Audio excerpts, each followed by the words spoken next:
On va commencer, même si des choses un petit peu bizarres se sont passées. Bonsoir à tous, merci d'être là. Je dis donc déjà bonsoir à Axel qui s'est déjà manifesté dans le chat. Bonsoir à toi, merci d'être venu. Alors je faisais la petite remarque que j'ai eu l'idée stupide de vouloir mettre à jour le logiciel de mon Stream Deck parce que quand je l'ai lancé, il m'a dit une nouvelle mise à jour et tout machin. Évidemment, ça a pris beaucoup plus de temps que prévu et au final, j'ai un Stream Deck qui ne marche pas parce qu'il y a des choses qu'il va falloir que je reconfigure. Voilà, c'était très malin. Du coup, je vais le faire à la pogne hein, comme je le faisais avant. C'est pas non plus la mort, mais c'est un petit peu frustrant. Voilà donc, nouvelle session d'écriture sur Erdorin 2300. Et alors pour une fois, je pars pas complètement les mains vides. Bon, déjà, je vous avais posé une question la fois passée, et je l'ai répercuté exactement sur également sur les réseaux sociaux. Et la question, c'était un petit peu de quoi est-ce que vous voudriez que je parle, qu'est-ce que vous voudriez que je retravaille dans cette nouvelle édition de Erdorin 2300? Est-ce qu'il y a des sujets qui vous intéressent plus particulièrement? Est-ce que vous avez des trucs qui pourraient, des idées auxquelles moi j'avais peut-être pas pensé bêtement, hein.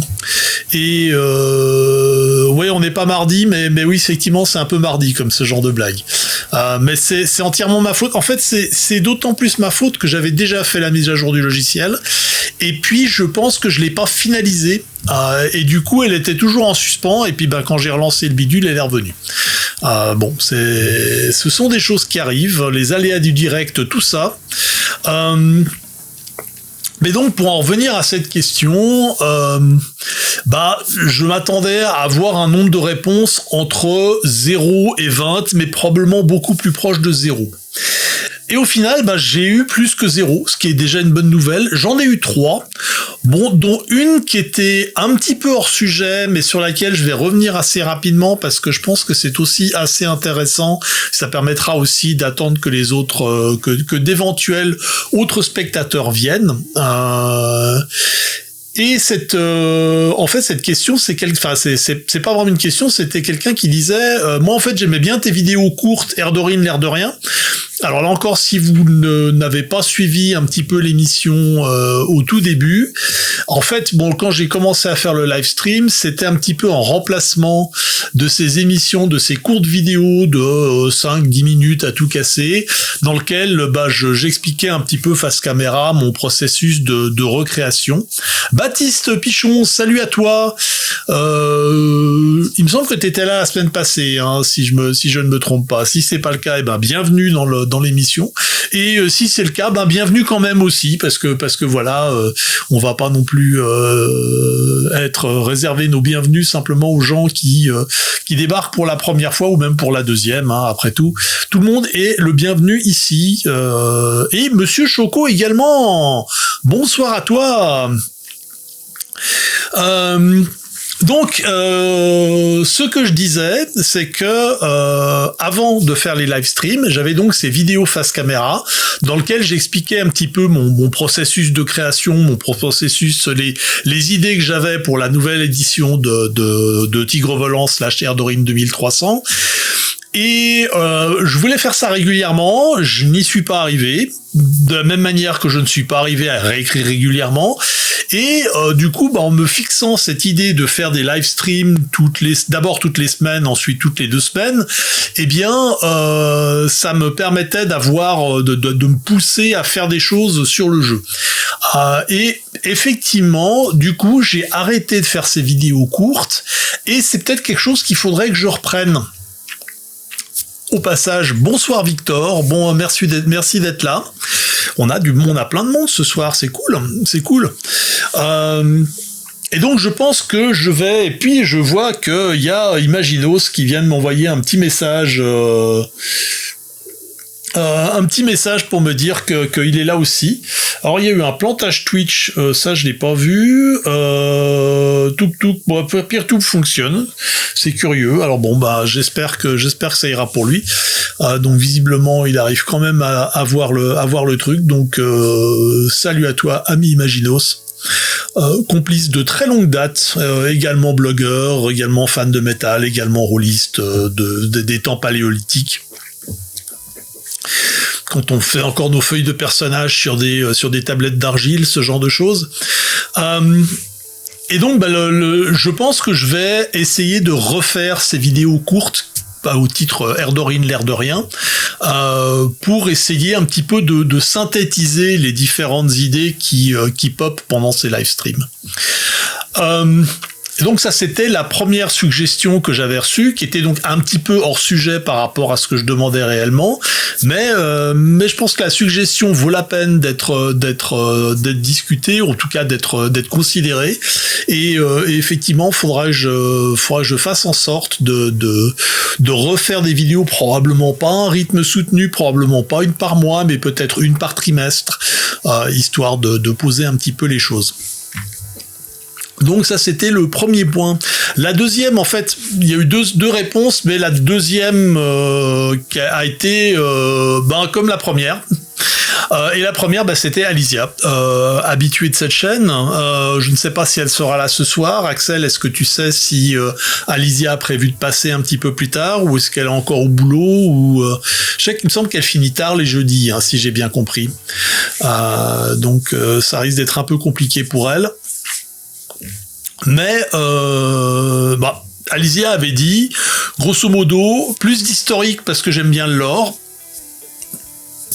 et aussi de se concentrer un petit peu sur les aspects vie quotidienne, à quoi ça ressemble la vie quotidienne dans différentes cultures, etc.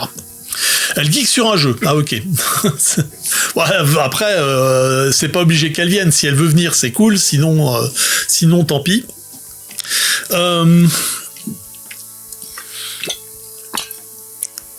Et alors mon premier réflexe, ma première réponse à cette idée, c'est de dire plus d'historique, non, parce que on vient de tailler dans l'historique, je viens de faire en sorte que l'historique soit réduit à une potion congrue, vraiment un truc très très synthétique. Et idem pour les cultures, je voulais pas aller très très loin, et en fait en réfléchissant, et là encore il y a eu des discussions notamment sur Facebook à ce sujet. Elle a fait des propositions que j'aurais fait, mais j'ai oublié de rajouter, faut vraiment que je refile un petit doc sur la science de TV. Ok, ça c'est faisable aussi.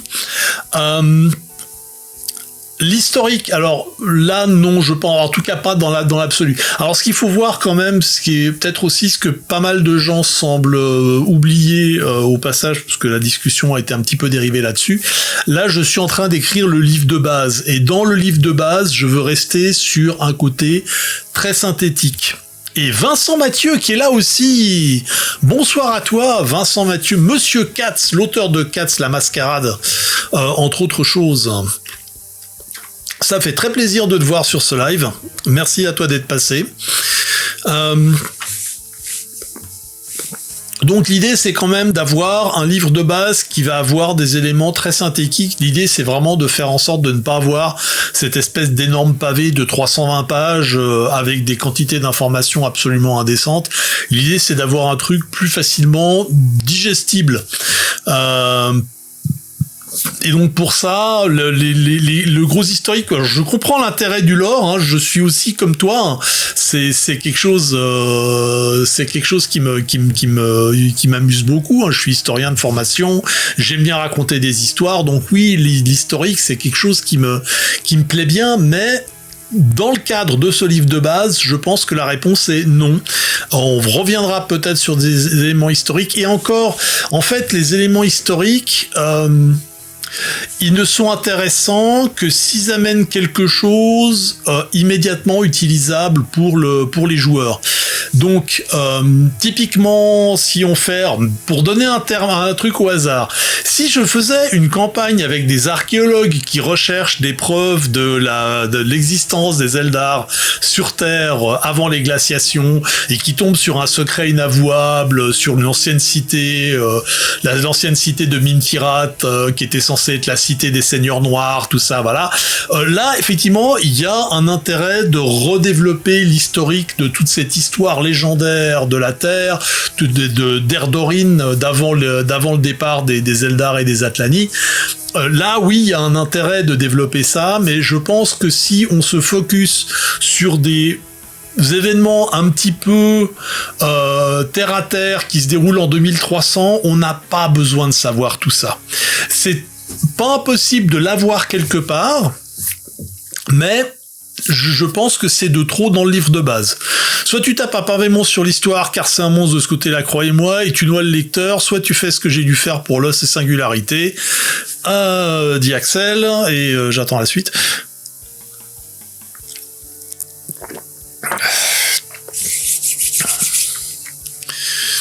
Et Alizia arrive. Faire court et synthétique réserve les gros pavés en plus petits bouts pour plus tard. C'est exactement ça. C'est vraiment là, on est raccord sur ce point de vue. Alors, je conçois que ça va frustrer des gens. Ça va frustrer les amateurs de gros lore velus. Ça, je comprends. Alors, Victor, tu dis, moi aussi j'ai fait mes devoirs, je me suis replongé dans la V3, et en fait, ce qui me plaisait le plus, c'est la densité du background. Même si, soyons honnêtes, c'était plus le plaisir de lecture du MJ. Ouais. Complètement d'accord, mais après, en gros, l'histoire, notez le grand H, sert le jeu où n'a pas lieu d'être. Exactement, exactement. Et après, ce que j'ai écrit pour la version 3, ça va pas s'en aller. Ça reste là, et je pense qu'à, on va dire 90% pour être prudent, ça va rester complètement raccord avec ce que je vais faire dans la nouvelle version.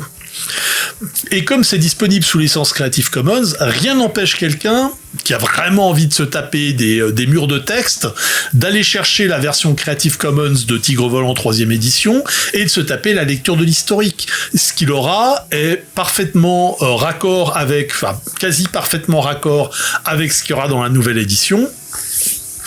Et encore, la V3, elle est loin de tout brosser. Oui, c'était dans le secret des dieux, effectivement.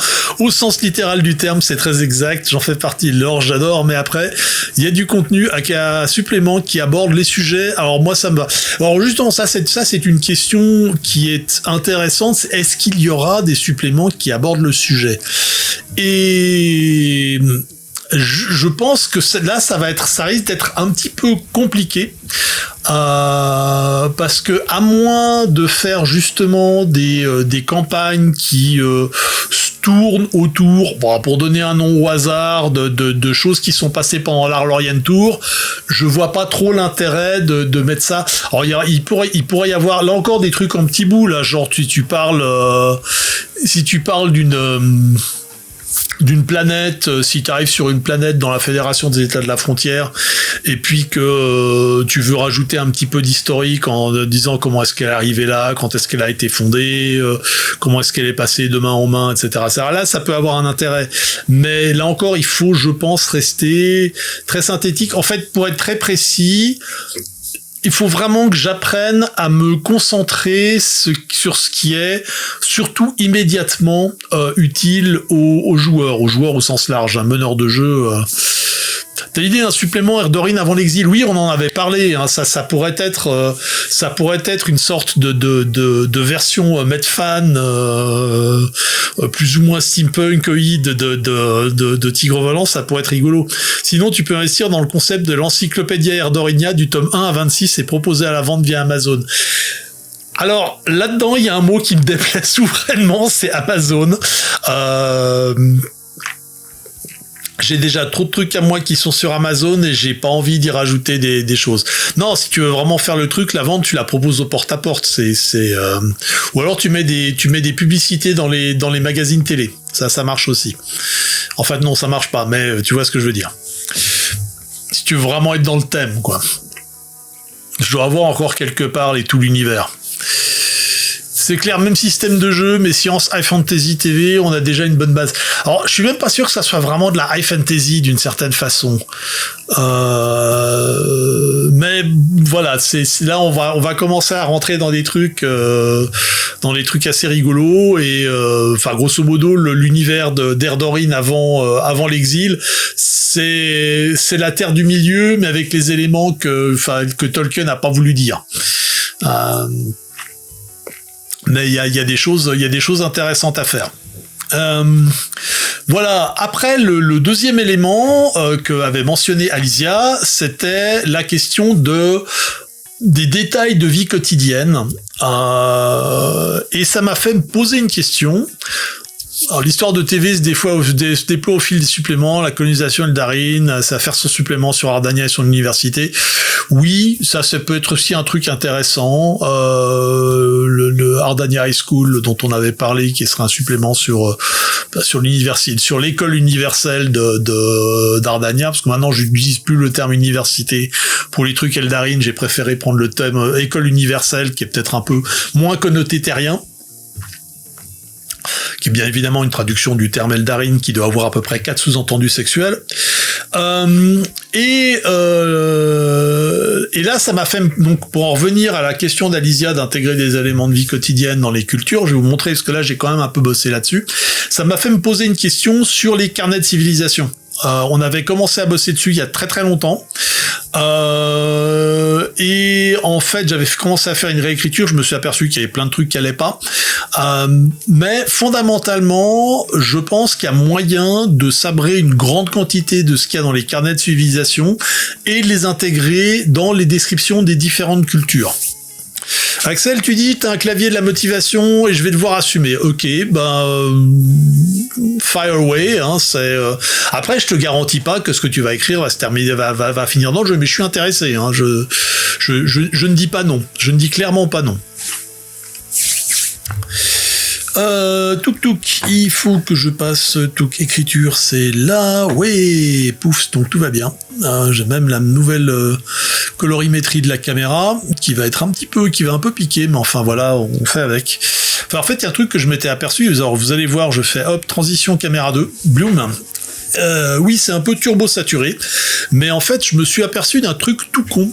C'est qu'en fait, la caméra que j'ai là au-dessus de mon écran, qui est mon Osmo Pocket 3, en fait, je l'utilisais en log. C'est pour ça que j'avais l'air super désaturé dessus. Et c'était parce qu'en fait, j'avais pas rajouté la lutte. Donc le réglage de colorimétrie de base qui vient avec le truc, je l'avais pas rajouté à ça. Alors maintenant je l'ai rajouté et du coup c'est quand même assez brutal. Je vais voir si j'arrive à le régler un peu parce que je suis vraiment pas turbo fan. Donc appliquer un lutte, tac, je l'ai mis à 70, si je le descends à 0,5. Voilà, alors là je l'ai baissé un peu, ça je pense que ça a l'air quand même un peu plus naturel comme ça, parce que je vais vous montrer quand même à quoi ça ressemble quand je le mets à 100. Vous allez voir, ça pique. Donc,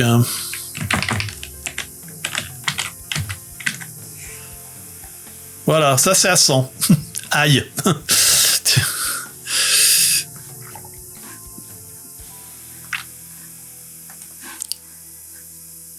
Donc on va revenir à 0,5. Je crois que tout le monde est d'accord, on va revenir à 0,5.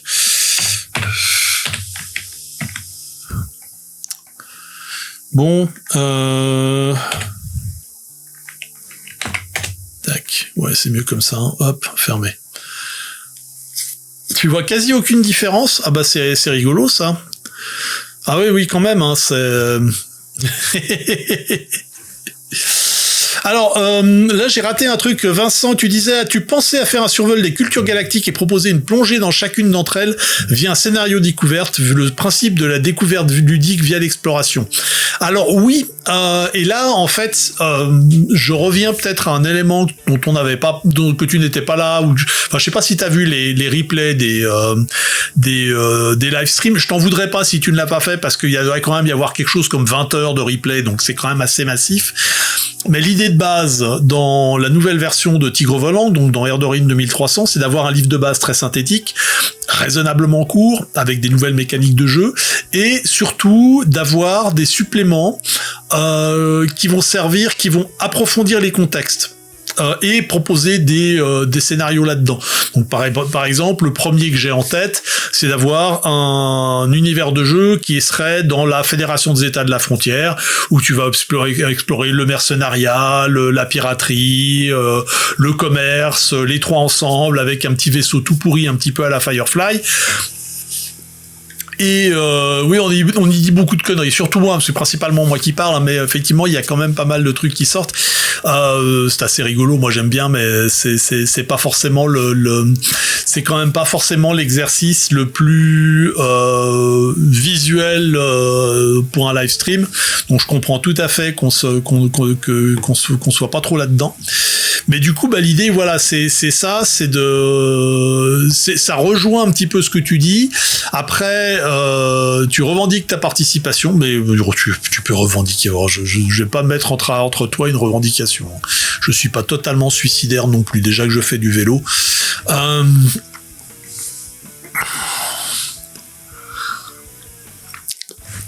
Voilà. Et donc, là, si je reviens à mon fichier. Donc, je sais, on avait dit qu'on parlerait j'avais mentionné dans le titre qu'on parlerait des nations. Mais en fait, j'ai pas mal bifurqué. Alors, j'ai rajouté des trucs dans le fichier des nations. Pas énormément de choses, mais j'ai quand même rajouté des trucs. Mais surtout, je me suis concentré sur ce qu'avait mentionné Alicia. C'est-à-dire de retravailler la partie culture pour y rajouter des éléments, on va dire, un petit peu plus de vie quotidienne. Et là, en fait, c'est là où c'est compliqué parce que Eldorin, c'est plus compliqué que ça. C'est que c'est très difficile de poser des points communs pour une culture parce qu'il y a tellement de choses différentes en fait. Alors typiquement la culture Atlano-Eldarin, voilà, déjà les Atlani et les Eldar c'est quand même pas pareil, ils ont des trucs un petit peu différents. Donc l'idée c'était quand même que j'avais divisé en fait ce parti de culture en rajoutant des sous-sections structure sociale, vie quotidienne et relations. En plus de ces choses, donc là culture stellaire, tac, là il y a l'étymologie, les Eldar, donc la structure sociale, j'avais parlé du clan, j'avais déjà mentionné ça. Je vais peut-être rajouter le fait qu'il y a aussi des nations et qu'en fait les responsabilités pour différentes choses sont partagées entre les deux, c'est jamais des lignes très très claires. Puis en jeu, j'ai rajouté quand même pas mal de choses sur la vie quotidienne très chaotique, des horaires souvent décalés, fragmentés, organisés, plus organisés qu'elle en a l'air, journée de travail plutôt courte, laisse la place à des activités communautaires plus informelles, pas d'argent et de commerce, ça j'avais déjà mentionné, tenues vestimentaires sont plus souvent simples, taillées dans les matériaux naturels, un tissu synthétique est souvent signe d'un vêtement de travail, la tenue la plus courante, c'est pas de tenue du tout, à part sur les aimants où les circonstances le demandent, la nudité domestique est la norme, et les habitations incluent souvent un plan d'eau dans laquelle les gens aiment se relaxer. Oui, c'est une blague Eldarin. Oui, ce genre de relaxation. Donc la notion de sexualité, de genre et de relation sont très informelles et plus de l'ordre des préférences personnelles, un peu comme les goûts culinaires de façon générale sont des cultures très peu genrées, où une notion de masculin, de féminin ou une faible importance. Beaucoup de populations atlano-eldarines cultivent une certaine forme de xénophobie à bas bruit, une méfiance envers les gens visiblement hors de leur culture, principalement les terriens. C'est rarement agressif ou même ouvert, mais c'est souvent notable. Donc il y a toujours dans l'idée, c'est plus compliqué que ça que j'ai ici. C'est un petit peu la phrase clé que je vais utiliser souvent dans le texte. En tout cas, c'est l'idée que j'ai à l'heure actuelle. Ça peut encore changer d'ici là, mais c'est vraiment pour dire que on est sur des choses qui sont très générales, mais il y a vraiment plein de subtilités sur lesquelles on va pas forcément s'arrêter parce que sinon on en a 30 000. La partie atout culturel, ça c'est plus des choses pour la création de personnages. Donc ça, puisqu'on est sur un système qui justement de création de personnages et de mécaniques de jeu qui sont basées sur des atouts et des clés, donc des choses très très textuelles, très narratives. Donc là c'est un petit peu des idées d'atouts culturels pour les gens qui veulent utiliser justement Elda comme un atout et puis donc rajouter des choses derrière. Techniquement, ce serait plutôt des clés culturelles, mais bon, ça, on verra ça plus tard. Les clans stellaires, tac tac tac, oui j'ai rajouté des trucs sur les clans stellaires. Alors les clans stellaires, j'ai pas rajouté encore les différentes distanciations parce qu'on est plus c'est presque c'est plus compliqué que ça les clans stellaires, mais voilà, donc on est aussi un petit peu dans la même idée. Culture terrienne, alors là j'ai un petit peu avancé là-dessus, là aussi j'ai fait pas mal de choses sur les Européens. Les Européens, c'était assez vague jusqu'à présent, donc j'ai rajouté des choses.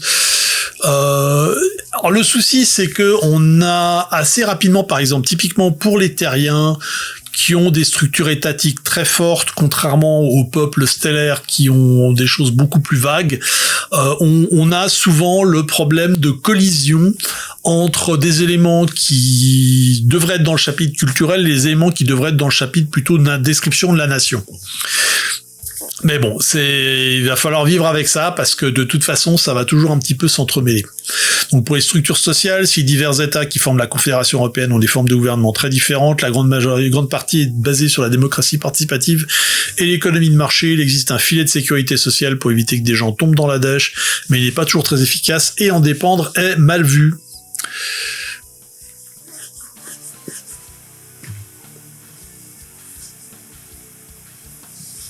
Ah, et vous passez une très bonne soirée fonctionne aussi, il suffit de savoir que pour eux, c'est pas une soirée de télé. Oui, bah voilà.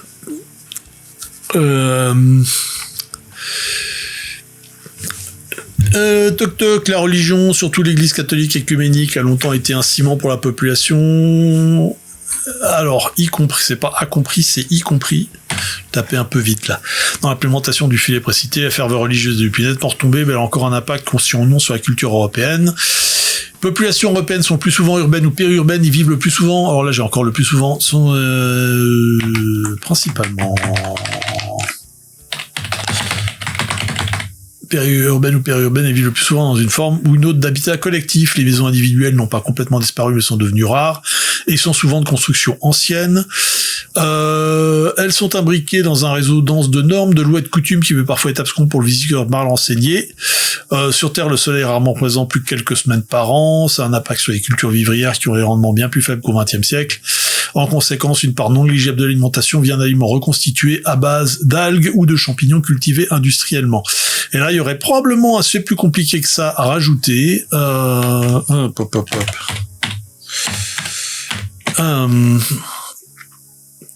Qu'est-ce qu'il m'a fait là ?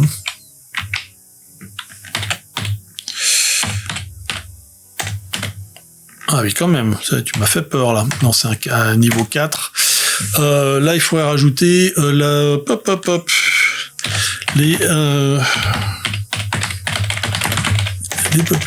oh là là. Bon, là, je suis pas aidé par le fait que j'ai mon micro devant le texte. Les populations qui vivent sur les planètes extrasolaires ont souvent d'autres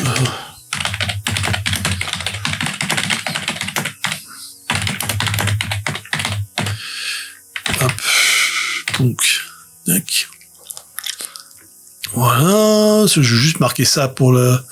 Les populations européennes ont connu un très grand brassage entre le début de la Troisième Guerre mondiale et la fin de la Quatrième. En conséquence, elles sont très métissées, donc c'est les populations...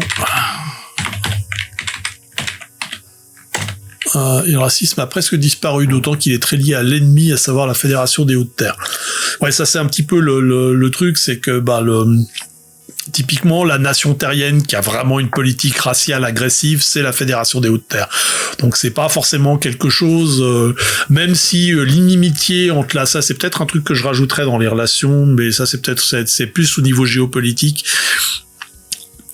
Même si, en vrai, en 2300, un des trucs qui est bizarre, c'est que l'Europe commence à avoir de plus en plus de relations et de points communs avec la Fédération des Hautes-Terres, plutôt qu'avec son allié traditionnel qui est les États-Unis nord-américains.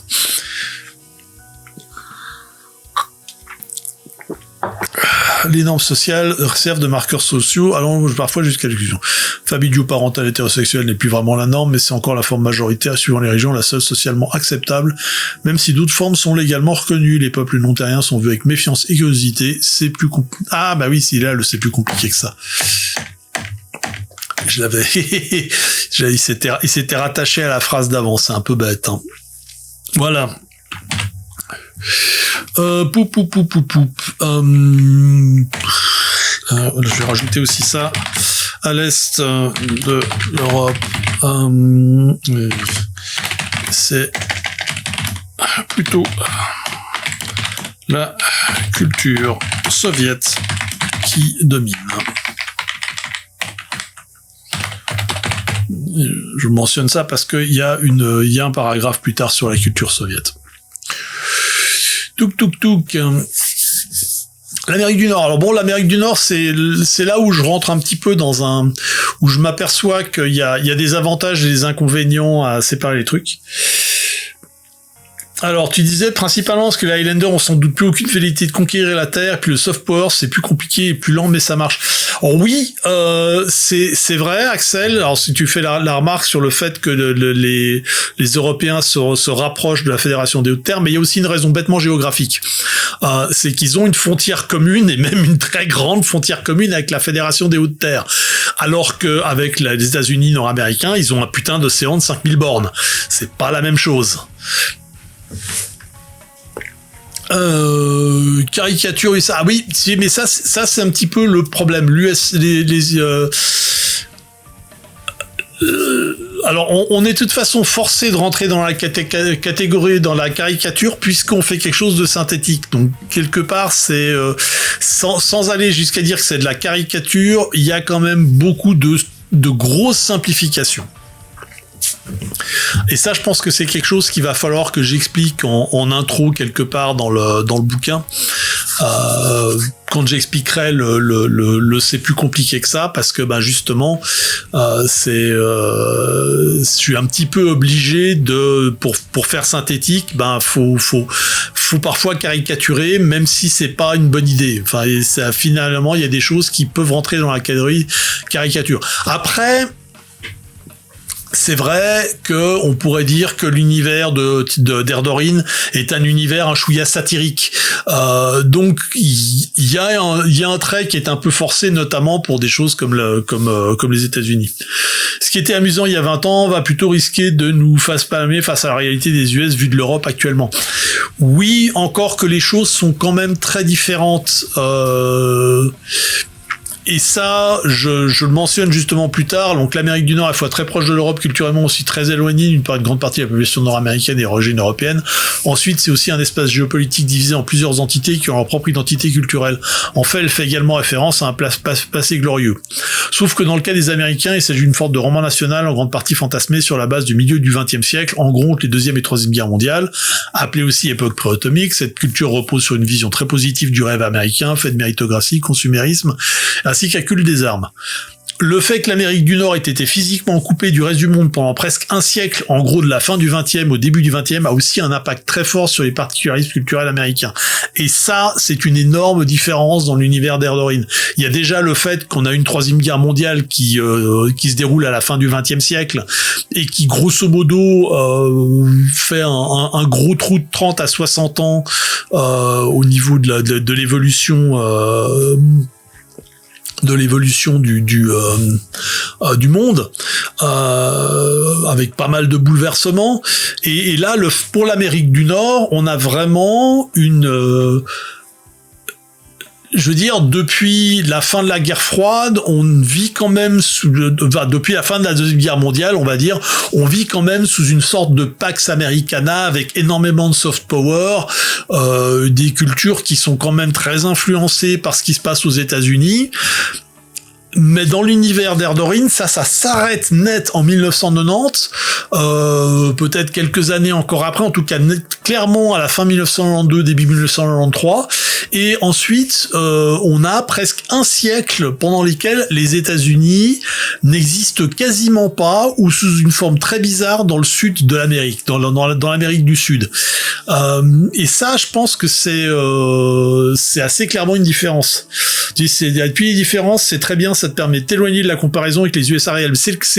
On est clairement dans l'univers d'Erdorin, c'est clairement une uchronie. Il y a un point de divergence sous forme de gros champignons nucléaires en 1992 qui change énormément de choses. Alors, pas tout. Et du coup, l'idée, c'est que voilà, dans l'absolu, l'Amérique du Nord repose principalement sur la démocratie et l'économie de marché, mais surtout l'économie de marché, notamment dans les USA et ses deux voisins sécessionnistes, parce qu'il y a aussi ça, pendant la période au début du 21e siècle, grosso modo, les États-Unis vont perdre à peu près un tiers de leur territoire, avec deux États qui vont faire sécession. Grosso modo, l'ancien Sud sécessionniste va prendre son indépendance, et ensuite le Texas va prendre l'indépendance du Sud sécessionniste. Donc on va se retrouver avec les États-Unis, le Texas et la Fédération pétrolière. Donc, il existe des minima sociaux, une sorte de filet de sécurité comme en Europe, mais le maillage est beaucoup plus lâche et ce n'est pas toujours respecté.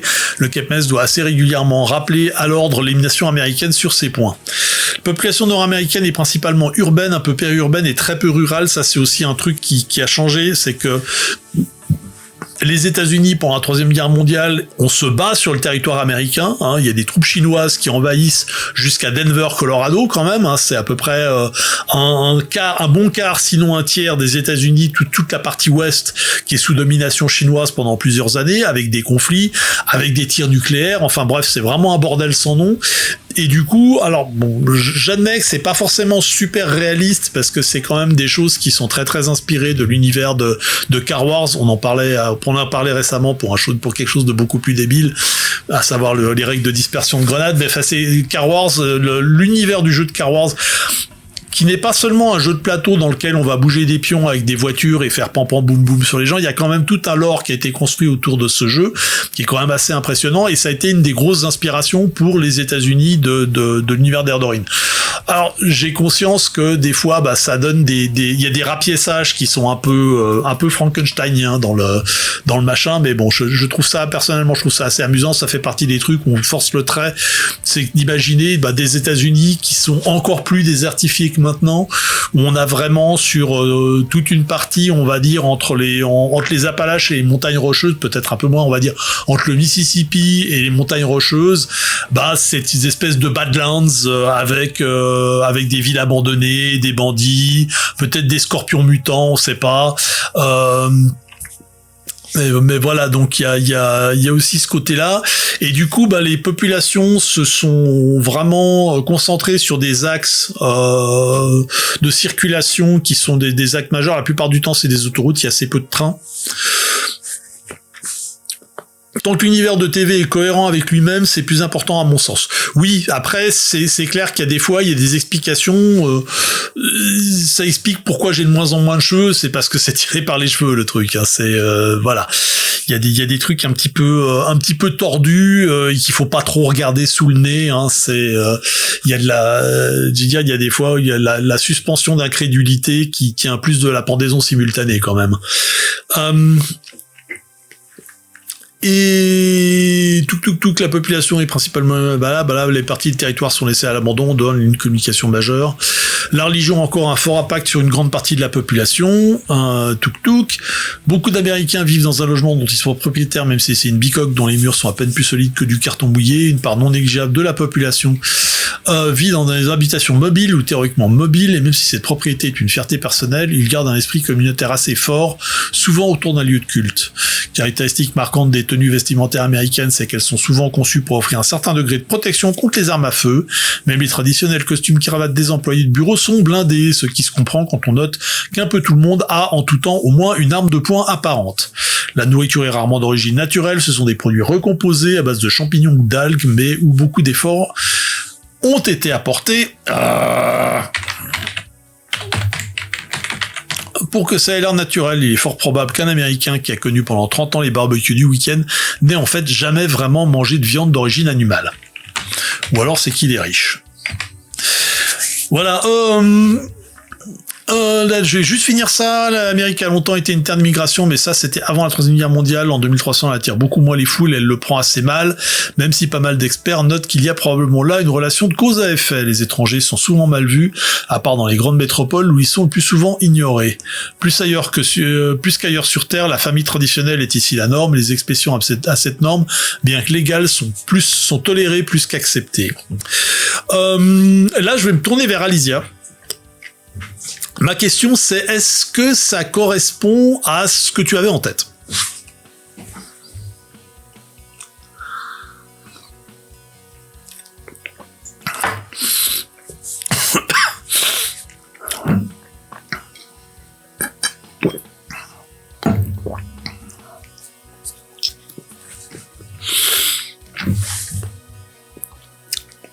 Alors tu vas me répondre. Yes.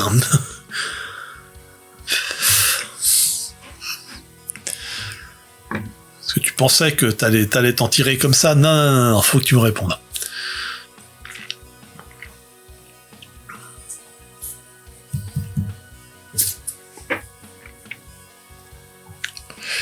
Ok, un peu tout le monde est sur...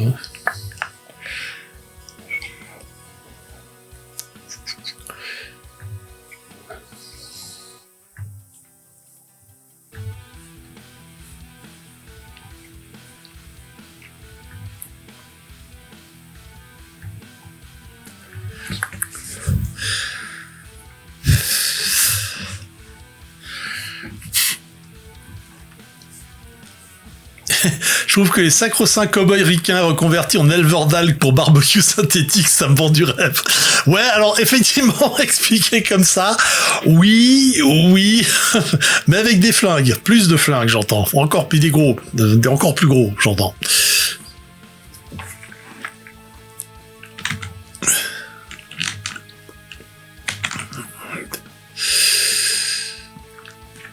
Ouais, en fait, c'est là où dans le c'est plus compliqué que ça, je mentionne le fait que la culture dite américaine ci-dessus s'applique principalement aux USA, à la Fédération pétrolière et au Texas.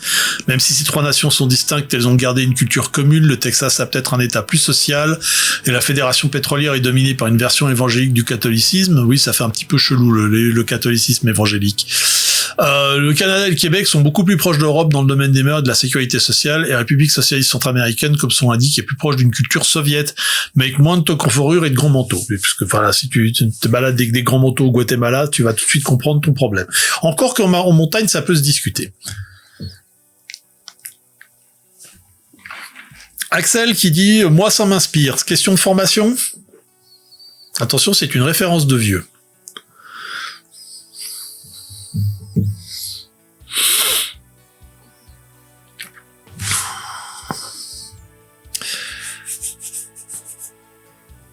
J'ai pas encore écrit une ligne sur les grandes cultures pays de singularité, tu me donnes de mon modèle. Pour le contenu de base du LDB, donc Alizia, c'est suffisant pour avoir une idée générale de contexte quand on découvre le monde et quand on veut faire jouer. Après, tu peux éventuellement rajouter... Je reconnais du Audiard quand j'en entends. Oui, voilà, quand même.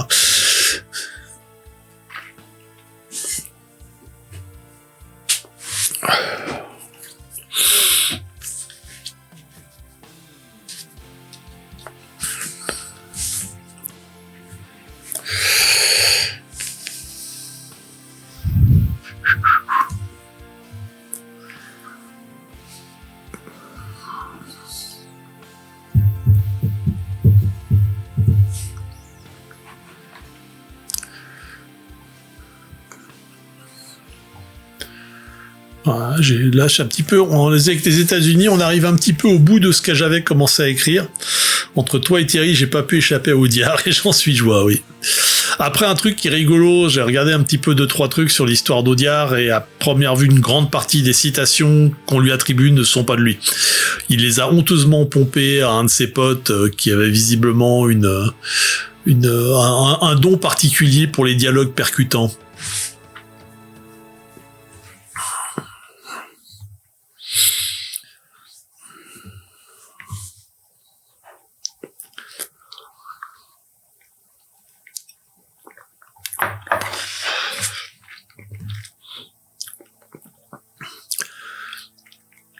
Après, j'avais vu aussi une histoire où, quand il était journaliste, il avait fait un grand reportage à la cour du dernier empereur de Chine, le truc qui avait rempli 3 pages de journal, alors qu'en fait, il avait jamais quitté Paris, en fait, jamais sorti quoi que ce soit, il avait tout inventé.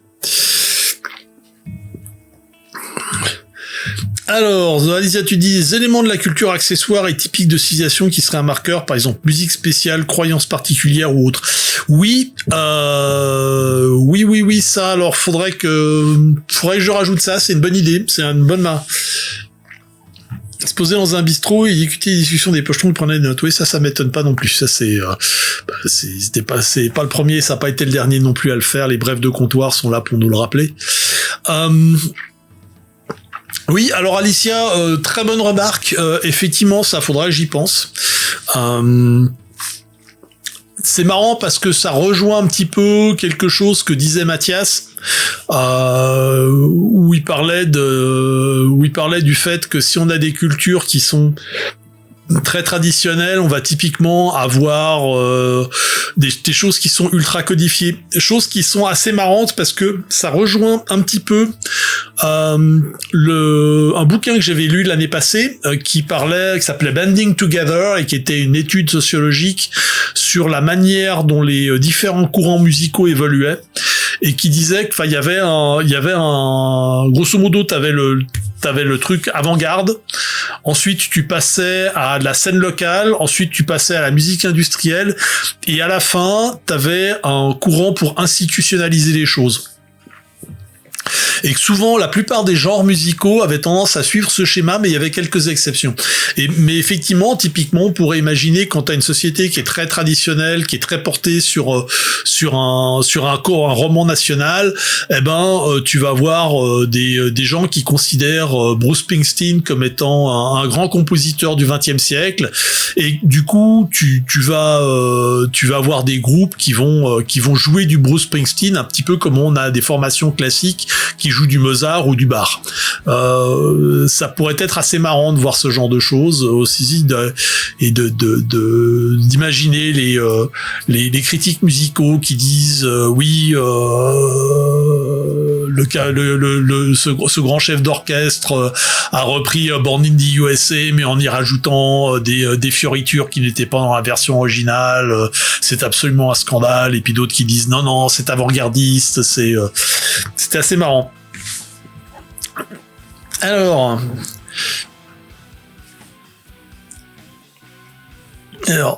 si les Américains adorent manger des burgers végans 100% synthétiques en écoutant les dernières créations musicales du mouvement Théo Techno Country en famille, ça pose le décor.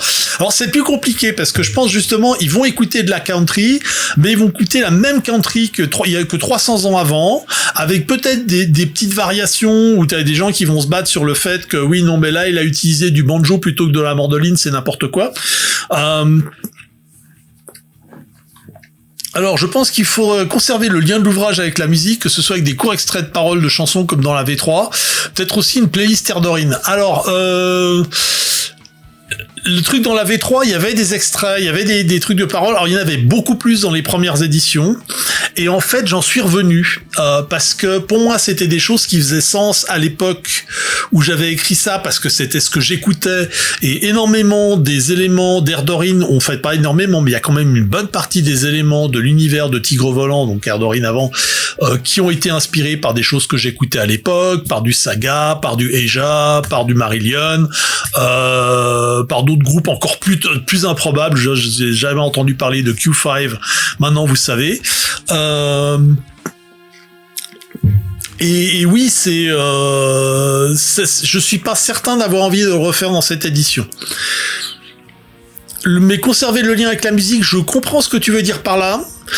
Il faudra que je considère, mais il faudrait que je fasse ça d'une façon un peu plus réfléchie. Voilà, ça met une bonne touche exotique et rafraîchissante qui est typique à Air Dorine. Une chose que j'ai besoin en tant que MJ sur l'édition culture, ce qui peut se résumer niveau de sécurité, niveau de liberté, et c'est quoi leur domaine de production connu partout. Ouais. Et Victor a raison. Alors ouais, je comprends là encore, je comprends l'idée, mais je suis pas certain que ce soit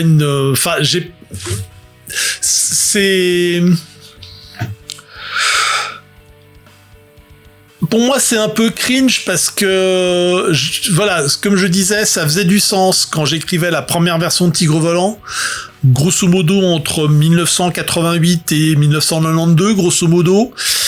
Et maintenant, 35 ans plus tard, je suis pas du tout convaincu que ça soit une bonne idée. Mais à voir.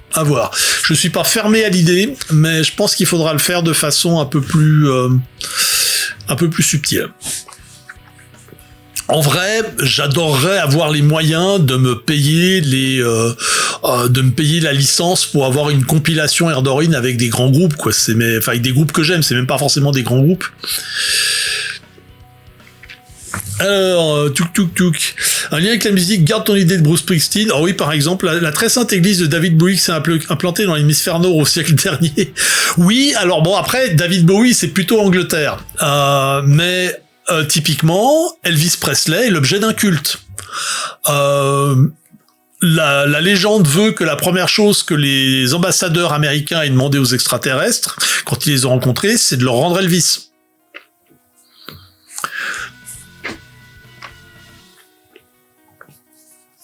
Le concours international Pink Floyd de concerts à effets spéciaux. Oui, par exemple. Ça pourrait être amusant, mais là, on rentre plus dans l'Europe plutôt que encore que les États-Unis, hein. Pink Floyd, c'est anglais, là, encore.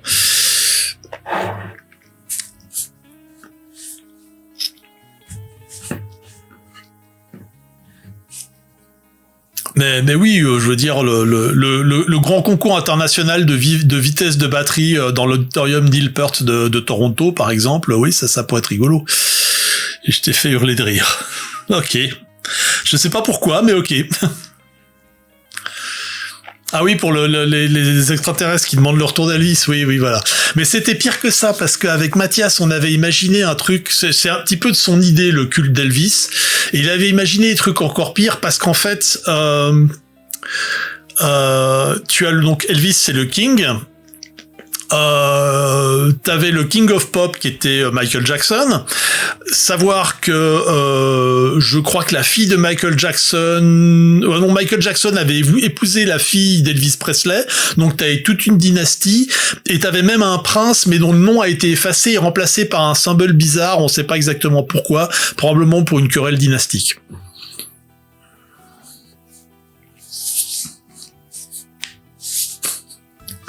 Les Américains, le carnaval des Red Hot Chili Peppers qui a lieu tous les ans à Los Angeles, oui, par exemple.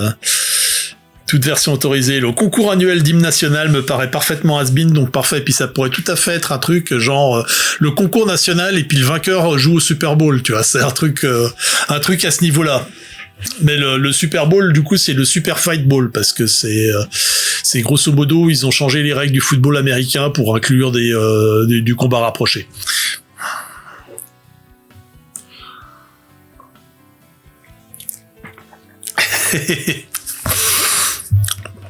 Ouais, mais ça, c'est des trucs. Alors ça, typiquement, ça peut être des choses qui sont intéressantes à avoir dans le. Là encore, dans les suppléments, il faudrait imaginer un supplément qui se passe aux États-Unis. Alors, typiquement, un supplément qui se passe aux États-Unis, ça pourrait être assez rigolo de le centrer sur Mystery Network. Moi, je dis ça, je dis rien.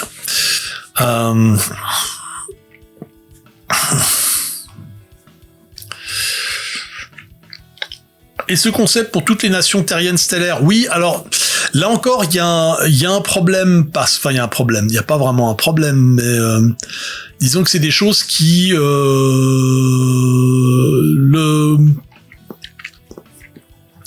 là on est sur des choses qui sont très terriennes, culturellement, qui n'ont pas forcément d'équivalent chez les Eldar.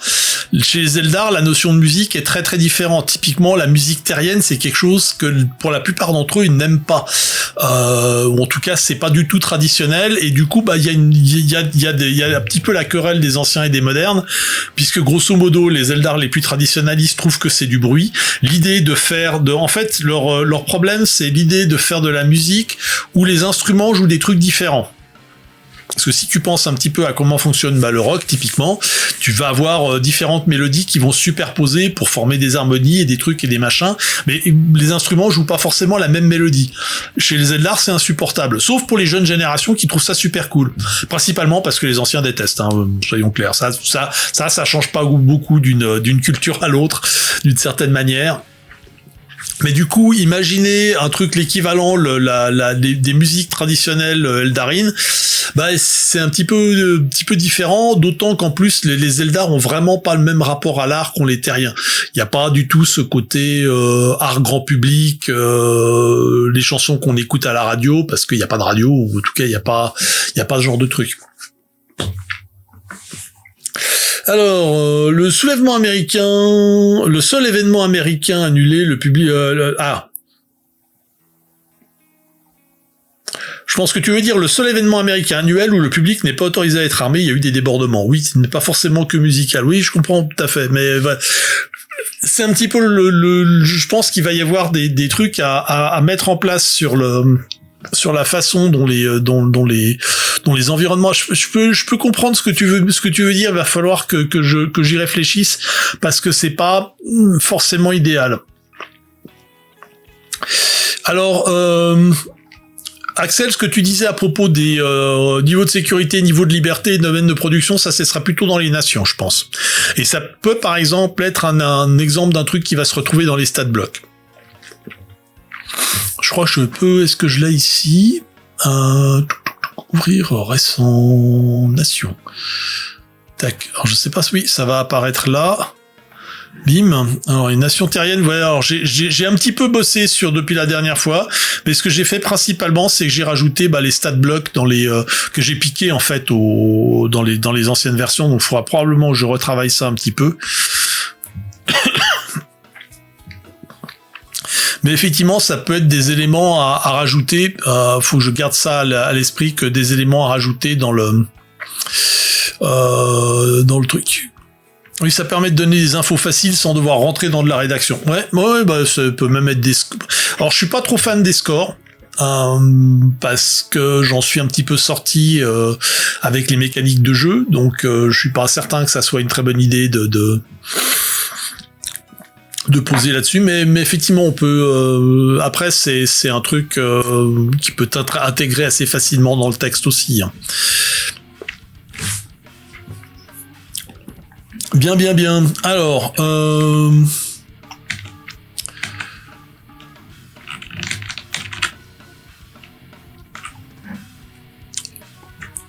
bon, là, je vous ai montré un petit peu tout ce que j'ai fait jusqu'à présent. La suite, il va falloir que j'écrive.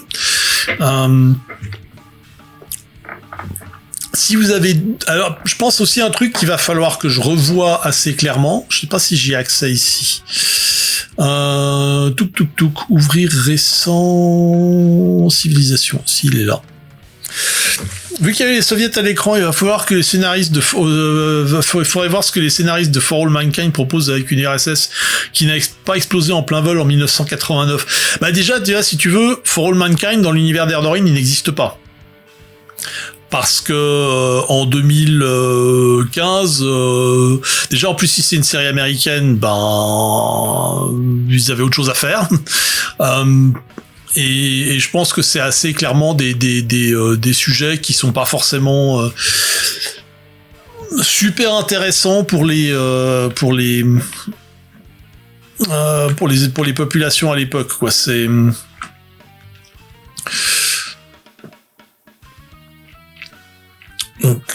donc, et là, je pense qu'il va falloir que je regarde un petit peu les trucs.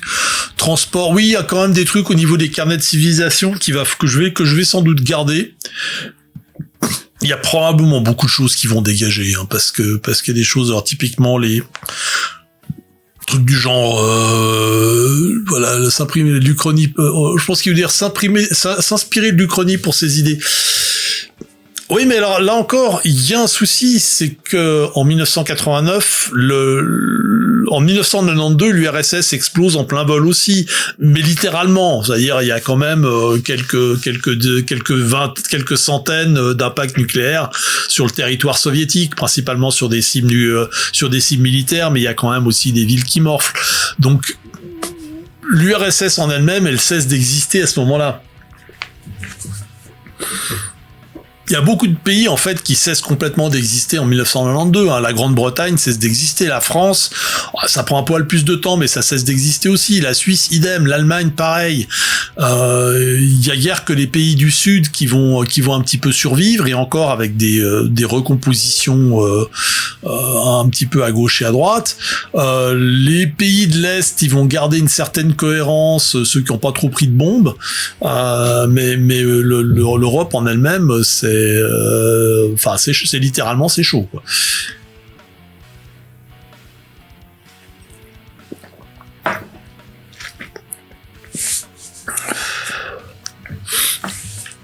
Après, For All Mankind, je dois dire, je me suis arrêté à la saison 2, j'ai pas encore vu la 3e, ni la 4e, parce que je crois qu'il y a 4 saisons maintenant. Donc, il faudra que je m'y intéresse. Il faudra que j'essaie de trouver un moyen pour trouver les fichiers en version originale. Anti-Piacorama.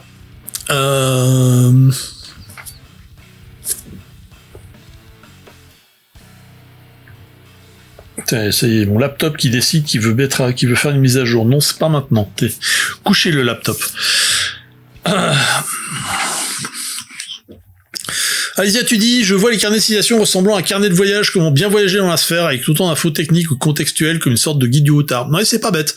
C'est pas bête. Faudrait que j'y pense. C'est une assez bonne idée. Encore que, là encore, si tu lis, je sais pas si t'as lu récemment un guide du routard, mais il y a quand même beaucoup d'informations culturelles dedans, hein.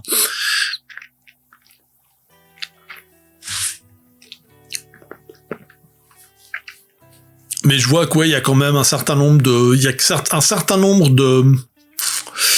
de chapitres qui vont faire double emploi ou qui peuvent assez facilement être repositionnés dans les éléments culturels. Et de façon générale, 20 000 mots pour ce chapitre, 48 pages, on est quasiment sur 4 fois la taille d'un chapitre normal pour le moment. C'est de toute façon, c'est beaucoup. Donc de toute façon, il va falloir tailler très nettement dans le vif pour refaire ce chapitre, même sans compter d'enlever les éléments qui font doublon avec les trucs culturels. Bon, voilà. Alors après, je pense que je vais m'arrêter là. Je n'ai pas grand chose d'autre à vous montrer. Alors, ils viennent de l'extérieur, et à l'extérieur, il y a quoi? On vous garde la surprise. Alors, bon, certains savent, hein. Certains savent, et ça a des oreilles en pointe aussi, mais pas le même genre.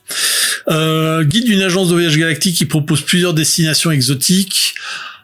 Ça encore, ça fait double emploi avec les nations, encore que c'était un truc qu'il y avait dans Tigre Volant 3 où il y avait quelques villes connues, et ça pourrait être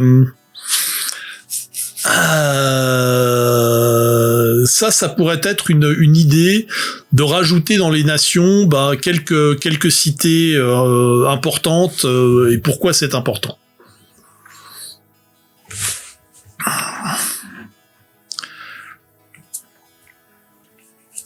Voilà. Alors, on va repasser en face cam. Paf, transition, pip. Retour à la caméra.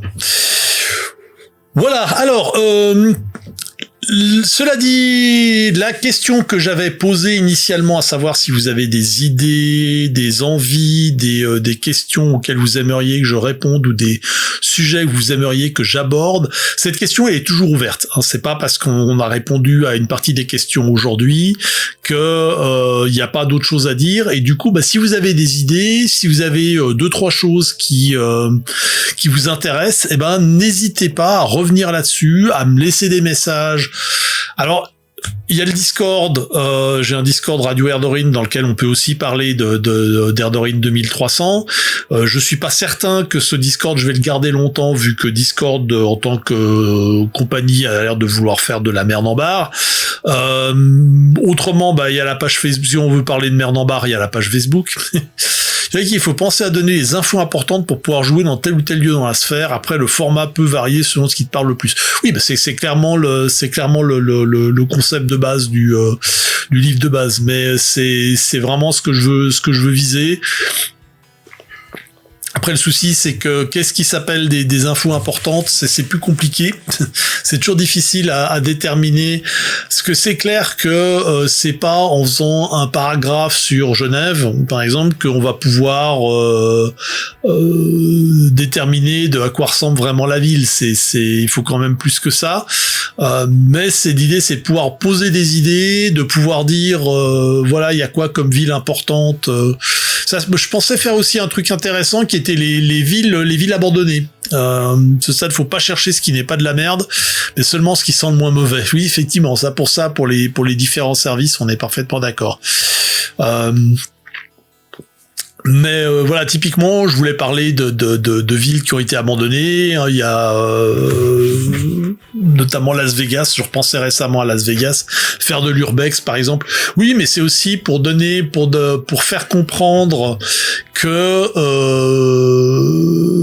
l'endroit est pas si, enfin la sphère est pas si calme que ça. Ça permet aussi de parler d'histoire, mais d'une autre manière, si tu veux. Ça permet de poser des décors pour des choses qui peuvent s'y passer, mais ça permet aussi un petit peu de parler de l'histoire de l'univers de façon un petit peu différente.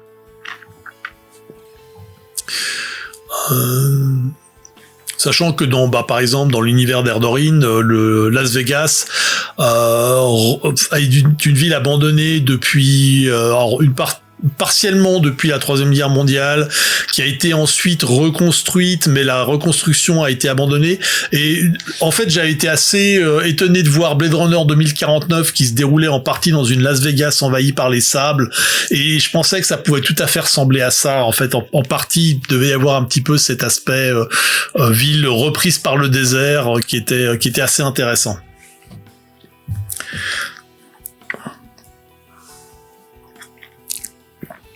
Voilà, je pense sur ces fortes paroles, je vais conclure ce live stream. En tout cas, merci à vous tous d'être venus nombreux. Alors j'espère que les petits nouveaux qui sont venus, qui ont fait pop, comme par exemple alors Vincent, t'as participé, mais avant ça, il y avait ça y est, j'ai oublié son nom là. J'ai Baptiste Pichon.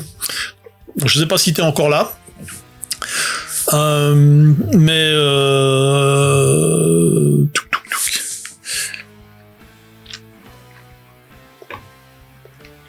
Qu'est-ce que je suis en train de boire? Alors je bois un whisky corse.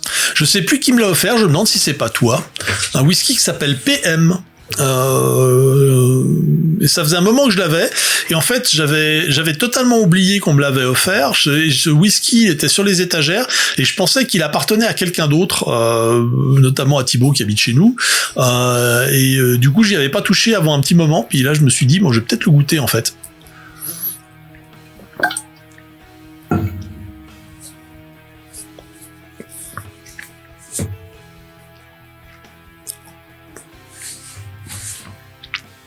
Voilà. Je regarde un petit peu à gauche à droite. Baptiste, Monsieur Choco, je sais pas si tu es encore là aussi. C'est vrai que c'est peut-être pas forcément ton sujet de prédilection. Je sais même pas à quel point t'es rôliste. Toi, je sais que tu fais du rétro gaming, tu parles aussi pas mal de métal, mais je sais pas trop à quel point tu fais du JDR. En tout cas, dans tous les cas, merci à vous tous d'être passés. J'espère que vous allez passer une excellente soirée. On se revoit là, donc du coup on va se revoir dans 2 semaines. C'était un petit peu particulier qu'on fasse deux live streams jeux de rôle de suite, mais c'était une question de planning avec tous les différents trucs que j'ai à côté, notamment les différents concerts. Vendredi prochain, le live stream, ça sera Radio Erdorine et ça sera le débrief de l'épisode de février 2026 qui devrait être en ligne, je pense, ce week-end. J'ai le script, il me reste plus qu'à enregistrer tout le bazar et puis à faire le montage, mais ça devrait se faire assez rapidement. Je pense que je ferai l'enregistrement vendredi, le montage samedi, dimanche, puis je mettrai ça en ligne dimanche. T'as raté le précédent, donc c'était cool. Oui, effectivement, c'est vraiment, c'est toujours mieux d'avoir une certaine quantité de gens qui sont là, qui peuvent réagir, qui peuvent rebondir. Surtout toi et Alicia qui connaissaient super bien l'univers et qui avaient un petit peu vos idées là-dessus. Donc c'était vraiment cool, merci à vous tous, encore une fois, bonne soirée, et puis donc à dans 2 semaines pour les rôlistes, ou dans 1 semaine pour les métalleux. Sur ce, à tout bientôt, à plus.